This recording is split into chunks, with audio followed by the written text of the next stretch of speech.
हमके बता दे पुरवा कवना दिशा में माई बाड़ी हो, कवना दिशा में माई बाड़ी हो। हमके बता दे पुरवा कवना दिशा में माई बाड़ी हो, कवना दिशा में माई बाड़ी हो। धाकल बापाओ गाँव मिलते नइखे, लौकत जंगल पहाड़ी हो। हमके बता दे पुरवा कवना दिशा में माई बाड़ी हो, कवना दिशा में माई बाड़ी हो।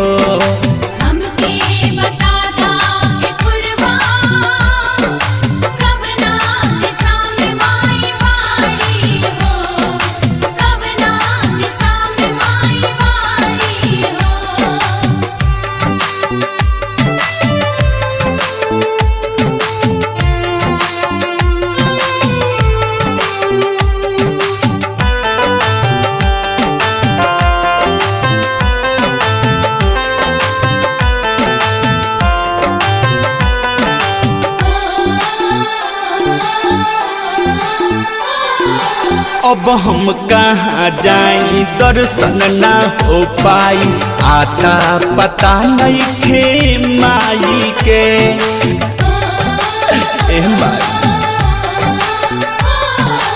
अब हम कहाँ जाई, दर्शन ना हो पाई, आता पता नहीं खे माई के। का करी हम हो सहिले सीतम हो, ना बाड़े कवनो सवारी हो। हमके बता दे पुरवा कवना दिशा में माई बाड़ी हो, कवना दिशा में माई बाड़ी हो।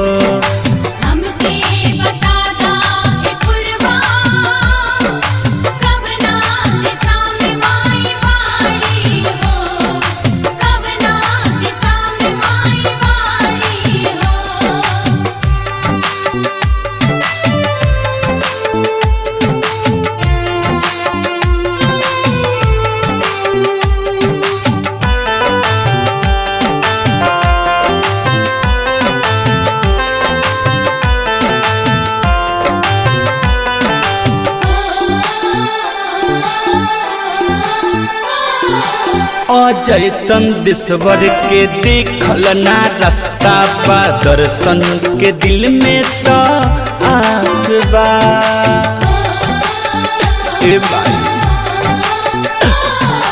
झुनाया मुना के देखल ना रास्ता बा, दर्शन के दिल में तो आस बा। अशोकल बेला दुख सहेला, बारा मधरवा अनाड़ी हो। हमके बता दे पुरवा कवना दिशा में माई बाड़ी हो, कवना दिशा में माई बाड़ी हो।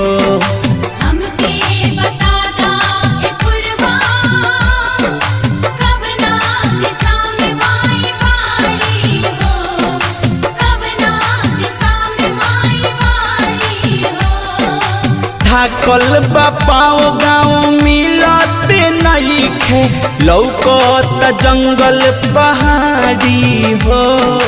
हमके बता दे पुरवा कवना दिशा में माई बाड़ी हो, कवना दिशा में माई बाड़ी हो।